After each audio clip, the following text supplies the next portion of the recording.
Alright, so here I am back where I left off. Here are the side pieces to Koda's kennel cover.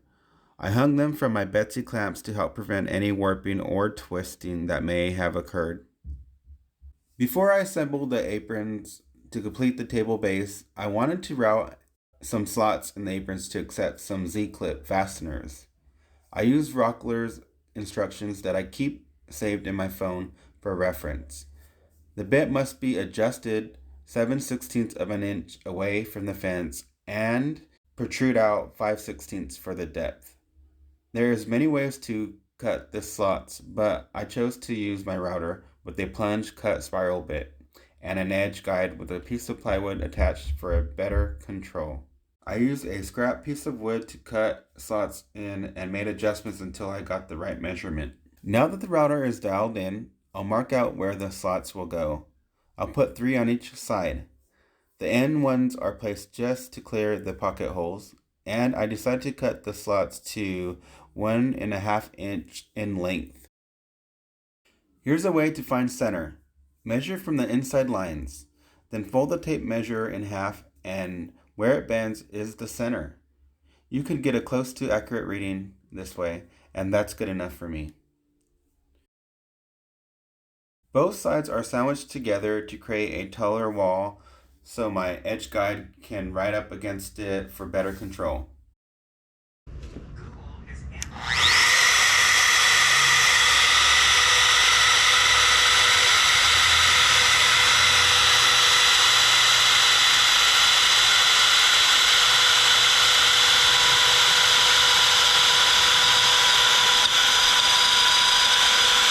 I push up against the piece with inward firm, consistent pressure, and use my other hand to help stabilize the router even further.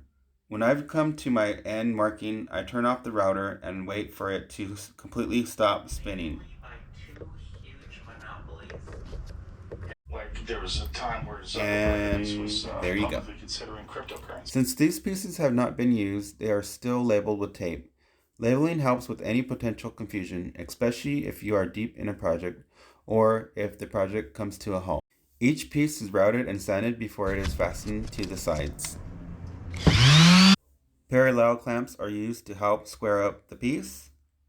Check for 90 degrees with the square. One of the working pieces is used for a temporary spacer. And I check for square 100 more times. Once test fitted, I trace where the aprons meet the sides so I know where glue is applied. I also use tape to protect the clamps from any glue.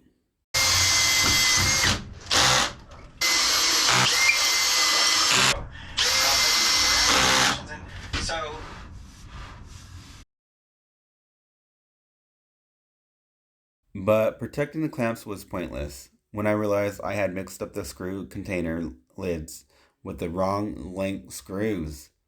I actually screwed through the wood and into my clamps.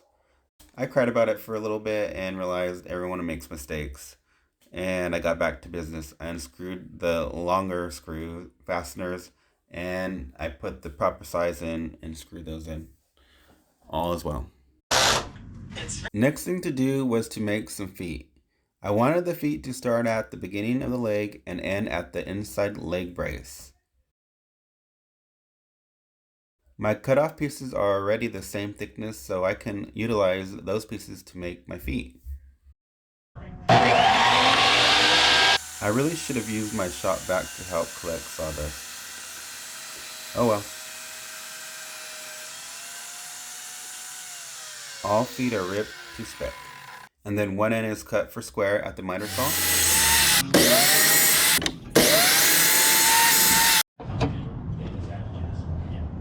Since my feet were not too long, I was able to put a stop block on my miter gauge for consistency.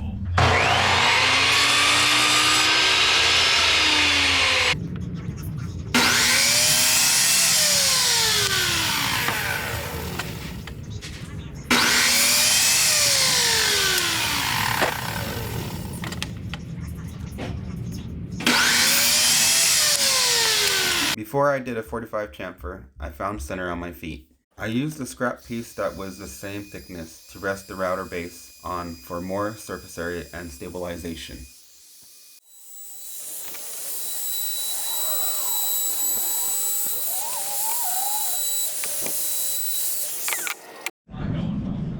So now he comes up 45-degree miners are cut for the back legs.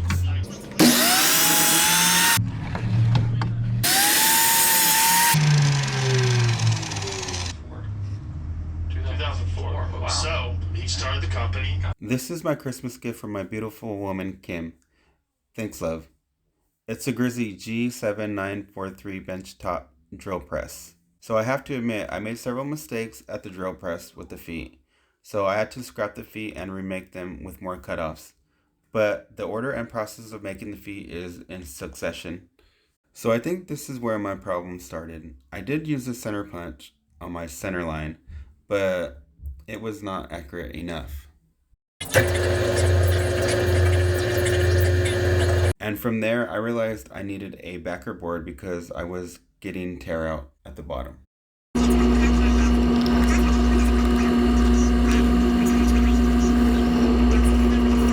My holes were all over the place, and some were too close to the 45 chamfer line.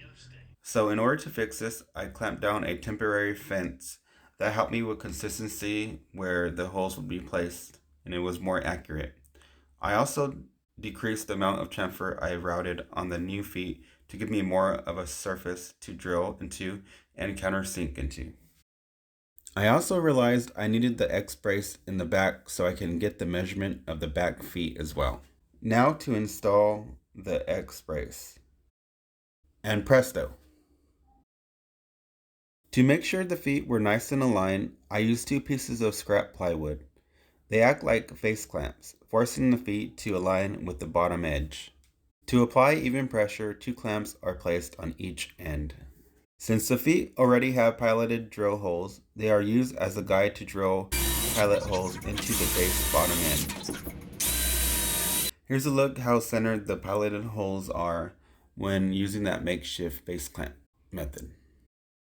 Then glue and screw, also checking for the screws to sit below the surface. And this is what it looks like after all the feet are installed. The feet give it that raised look that adds to the piece. I think it also helps with wear and tear with less contact points at the bottom. Also, it's a dog kennel cover, so those gaps will prevent dirt and dog hair from accumulating and getting trapped, making it easier to sweep and clean. Some finishing touch-ups are needed before paint. All pocket holes are filled with Craig pocket hole plugs. After the glue has dried, I can now trim the excess material above the surface with the plunge blade attached to my Makita battery-powered multi-tool. I put tape on each side of the dowel plug to slightly raise the blade to protect the wood from any marring.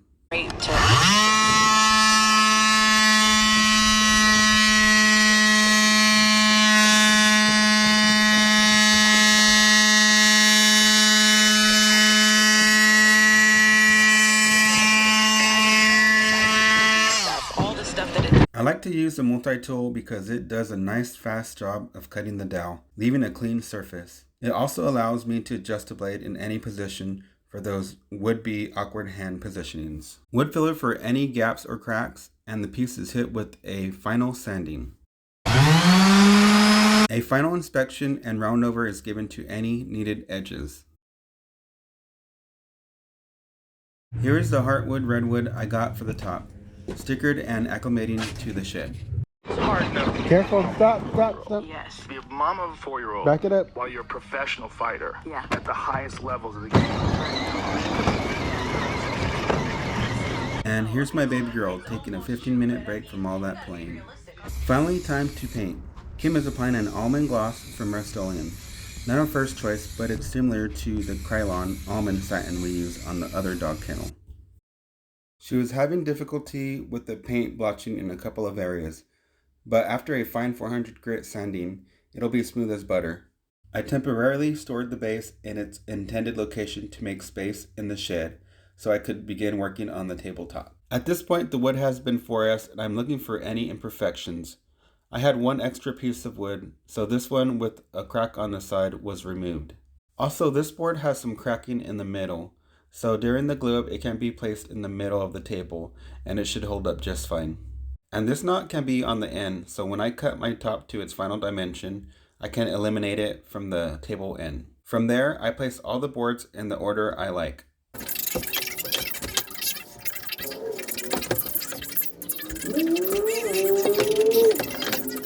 I then draw a triangle and label the boards 1 through 8. Next is to mark out where my biscuit slots will go. I space each marking out 6 inches from center. Besides the 2 end slots, I measured 4 inches and 3/4 from the previous center markings next to the ends. I did this because I did not want to cut into my biscuit joints while cutting the table to final dimension. From there, my markings are transferred across the table for accurate biscuit alignment. I set the joiner to number 20 biscuits. Then look for center. Put the fence down for a square cut. The joiner uses a rack and pinion system to set the depth.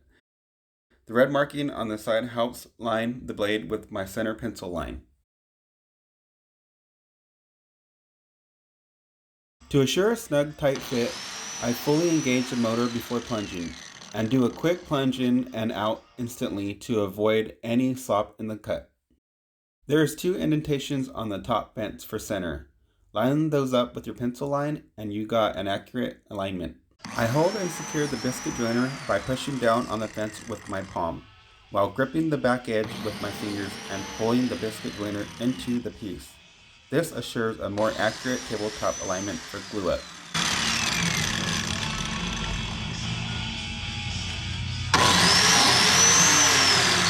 And the slots are cut and we are now ready for glue up. There's Koda, patiently waiting. Good girl.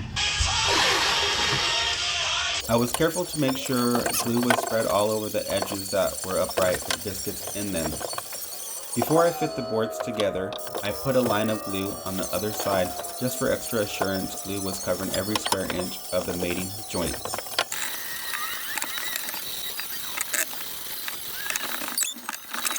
This is when I realized I had put biscuits in both mating joints. The glue was already drying, so I removed the extra biscuits with some pliers.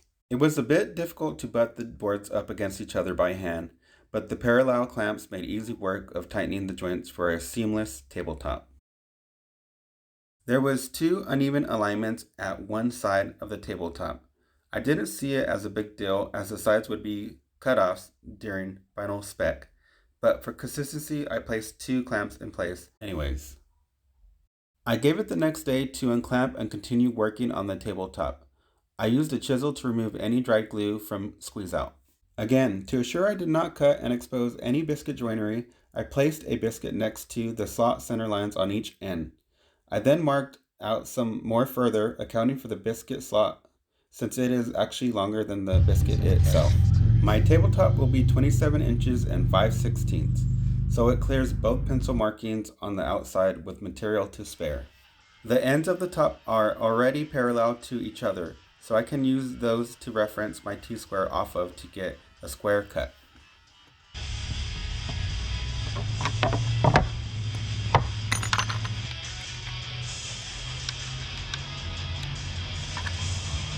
Your appointments. From reminders about preventive screenings to more productive screen time. Health is to you. It's why your health is the most important thing to us.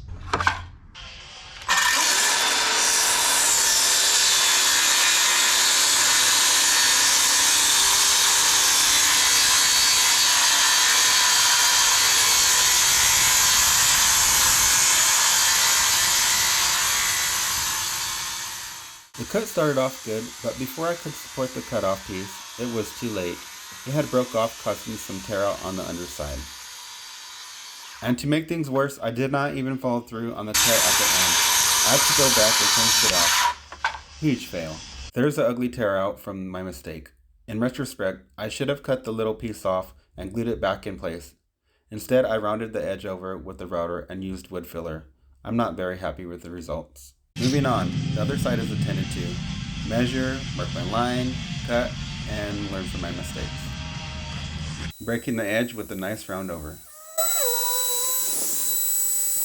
For the final touch-ups, wood filler is put in any knots, cracks, or dents. The top is sanded with 80, 150, and 220 grit sanding disc with my random orbital sander. The whole table surface gets shaded with pencil and used as an indicator of what's been sanded and what needs to still be sanded. For instance, if there was a low spot, there might still be pencil shading because the sander cannot make contact with that spot yet. In that case, you would just reshade the whole tabletop and resand and repeat that process until all pencil markings disappear. I use light pressure on the sander, just resting my hand on it, working through the shadings, overlapping by just enough to ensure full coverage. I'll reshade and start over, working through the grits. Kim used water-based polyurethane for the finish. It's the same finish we use on the other Kennel cover. Look at that technique. Good job, babe. After waiting 2 hours for the first coat to dry, I lightly sanded the tabletop with 400 grit sandpaper. I then sprayed water on a napkin and wiped the tabletop down. Then it's ready for another coat of finish. This process is repeated until the desired amount of coats is achieved. In our case, we did 5 coats on the top and the bottom. So here it is with 5 coats of polyurethane, nice and shiny. Kim did a really good job with the finishing. With the table and the base upside down, I used a combination square to help gauge an equal amount of overhang on each side. Here are the tabletop fasteners I purchased from Rockler. They are also known as C-clips. They come in a pack of 8, but I only use 6 of them on each side of the kennel. The pilot hole for the screw calls for a 1/8 drill bit at a 1/2 inch piloted drill depth. I use tape for my marker to know when to stop drilling to avoid fully drilling through the other side of the table. The screw placement is 9/16 from the apron, according to Rockler's instructions. I chose to use a ruler, but you could just simply place the Z-clip in the center of the slot and find your marking that way as well.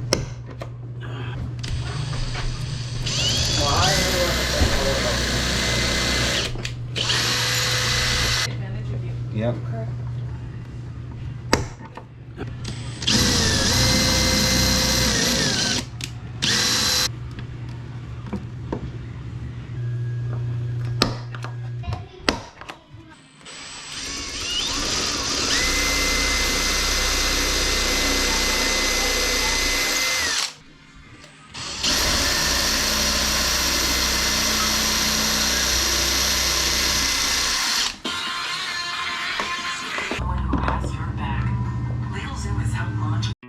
So there it is in its final completion.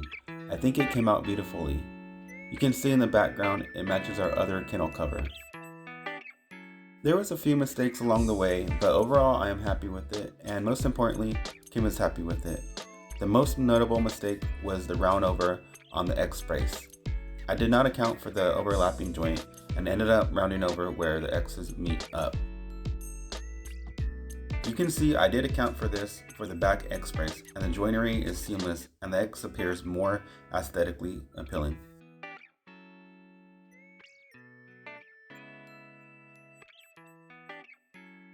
And of course, the feet add to the look of the piece as well. And last but not least, the tabletop ties everything together beautifully. It's the main focus of the project. For a preventative measure, I zip tied some foam corner guards and edge protectors to avoid any scratches to the inside kennel cover. Well, that's the project in a nutshell. I hope the videos were informative or entertaining to watch. Personally for me, I can watch woodworking videos all day. That's where I got my motivation from. I wanted to try and capture a project from beginning to end. It's so cute, Koda. So I'll leave it at that and wrap up this video. Until next time, from my family to yours, goodbye and take care.